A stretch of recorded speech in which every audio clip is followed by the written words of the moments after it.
बहुजन समाज में जन्मे सभी संतों, गुरुओं और महापुरुषों को मैं आदर प्रणाम करता हूँ। सर्वप्रथम क्रांतिकारी ज्योतिबा फूले, सामाजिक क्रांति के अग्रदूत, उनके चरणों में नमन करता हूँ। साथ ही आरक्षण के जनक साहू जी महाराज, उनको भी प्रणाम करता हूँ। और आज का जो विशेष दिन ऐसे परम पूजनीय और विश्व के सबसे बड़े ज्ञाता, अर्थशास्त्री, कानूनविद डॉक्टर बाबा साहब अम्बेडकर के बारे में तमाम लोगों ने कई सारी बातें बताई, लेकिन कुछ बातें जो हम लोगों को डॉक्टर बाबा साहब अम्बेडकर के बारे में जानना और समझना जरूरी है, वो ये है कि डॉक्टर बाबा साहब अम्बेडकर ने इस देश के शोषित, वंचित और पिछड़े और नारी को तमाम तरह के अधिकार दिए, लेकिन इससे एक विशेष बात, जो इस देश में शोषित और वंचितों को आत्मसम्मान से जीना सिखाया। सबसे बड़ी चीज़ ये दोस्तों आत्मसम्मान से जीना सिखाया। और साथ ही साथ आप लोगों को पता होगा, इस देश में सबसे पहले शोषितों और वंचितों सबको जब शिक्षा से उनको वंचित रखा गया, तो बाबा साहब ने हर परिस्थिति में, क्योंकि बाबा साहब का जीवन ही हमारे लिए प्रेरणा का स्रोत है, उन्होंने हर परिस्थिति में, पैसा ना होने की कमी में, घर परिवार में मृत्यु होने की भी कमी में, और साथ ही साथ हर परिस्थिति में, चाहे आर्थिक कमजोरी हो और ऊपर से समाज का दबाव होने के बाद भी, उन्होंने ये साबित करके दिखाया कि किसी भी परिस्थिति में भी समाज में जागरूकता और मिशन पे काम किया जा सकता है। उससे हमें प्रेरणा लेने और समझने की जरूरत है दोस्तों यही नहीं, अनुच्छेद 14 के माध्यम से बाबा साहब ने पूरे भारत में समानता का सिद्धांत दिया। और दोस्तों अनुच्छेद 16, अनुच्छेद 19, अनुच्छेद 21, इन सभी के माध्यम से बाबा साहब ने सड़ी गली व्यवस्था को खत्म करके समाज में एक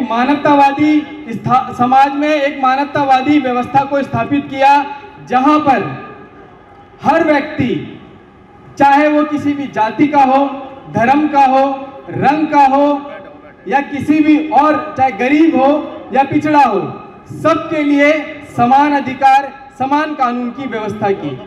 और दोस्तों यही नहीं, बाबा साहब का जीवन संघर्ष, क्योंकि अगर आप लोगों को पता होगा कि बाबा साहब के जीवन संघर्ष में कई तरह के लोग उनके पास आए। जब विलायत से बाबा साहब पढ़कर आए तो लोगों ने उनको अलग अलग तरह की जो है लालच दिए कि आप इस काम को लग जाओ, ये काम करो।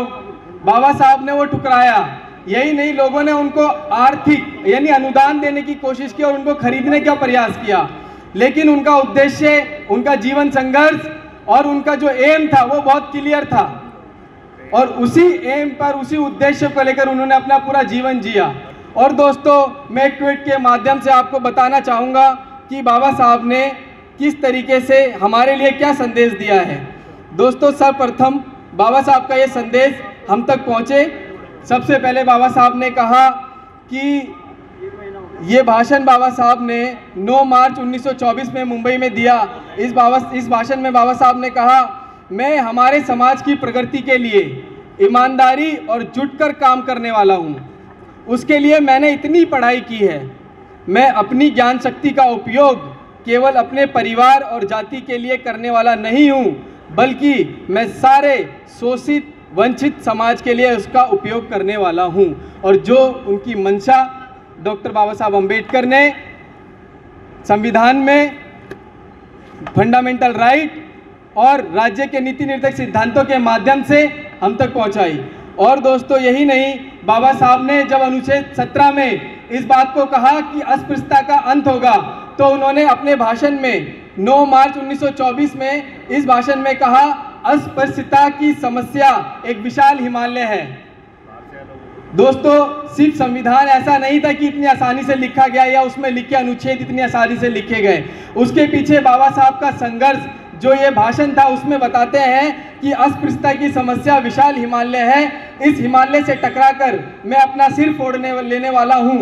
एक बात आप ध्यान में रखें, इससे हिमालय नहीं ढहा तो भी मेरे रक्त रंजित सिर को देखकर 7 करोड़ अस्पृश्य एक पांव पर उस हिमालय को जमीन दोस्त करने को तैयार हो जाएंगे, उसके लिए प्राणों की आहुति देंगे। दोस्तों, ये हमें सोचने और विचारने की आवश्यकता है कि डॉक्टर बाबा साहब अम्बेडकर ने अपना पूरा जीवन संघर्ष और यह अस्पृश्यता जैसी विशाल हिमालय से लड़ने के लिए अपना पूरा जीवन दिया, और आज हम लोग किस तरह अपने जीवन को किस दिशा में जी रहे हैं। और मेरा बस इतना ही लास्ट में मुझे इस मंच पे बोलने का मौका दिया। मैं सेलिब्रेशन कमेटी का धन्यवाद करता हूं और तहे दिल से सबका शुक्रिया करता हूं। जय भीम। Thank you.